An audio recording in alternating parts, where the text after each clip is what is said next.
తల్లిదండ్రుల విషయంలో బాధ్యత కలిగినటువంటి ఉద్యోగస్తులుగా ఉండాలని చెప్పి ఈ బిల్లులో చాలా అంశాలు తీసుకొచ్చినారు అధ్యక్ష. చాలా మంచి విషయం అధ్యక్ష. అట్లాగే నా తరఫున కూడా 1-2 సూచనలు చేయాలనుకుంటున్నాను అధ్యక్ష ఈ బిల్లుకు. అధ్యక్ష, ఇక్కడ తల్లిదండ్రులు ఉన్న పిల్లల అంశం వచ్చింది, కానీ మరి తల్లిదండ్రులకు పిల్లలు లేనటువంటి వాళ్ళ పరిస్థితి కూడా ఈ రాష్ట్ర ప్రభుత్వం ఆలోచిస్తే బాగుండేది. ఎందుకంటే చాలామంది పిల్లలు కానీ వాళ్ళు ఉన్నారు సార్, తల్లిదండ్రులు వాళ్ళు మరి వాళ్ళ పరిస్థితి ఏందనేది కూడా మన రాష్ట్ర ప్రభుత్వం ఒకసారి ఆలోచన చేస్తే బాగుండేది.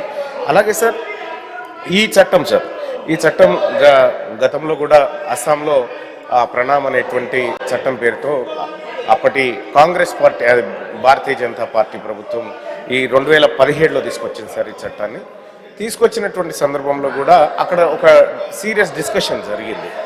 దాంట్లో అప్పుడున్నటువంటి విపక్షాలు కూడా కొన్ని అంశాలు లేవనెత్తినాయి సార్.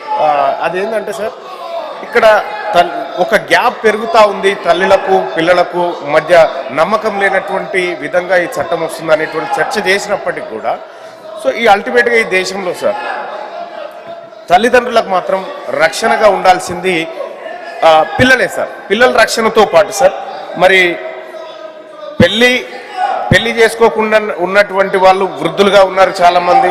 వాళ్ళ విషయంలో కానీ, పిల్లలేని తల్లిదండ్రుల విషయంలో కానీ, లేదంటే అనాథలుగా ఉన్నటువంటి పిల్లల విషయంలో కానీ సార్, ఈ విషయంలో కొంత ప్రభుత్వం ఆలోచన చేస్తే బాగుంటుంది సార్. ఇంకా కొంత పకడ్బందీగా సమర్థవంతంగా దీన్ని తీసుకురాగలిగితే బాగుంటుంది అనేది ఒక ఆలోచన చేస్తా ఉన్నాను సార్.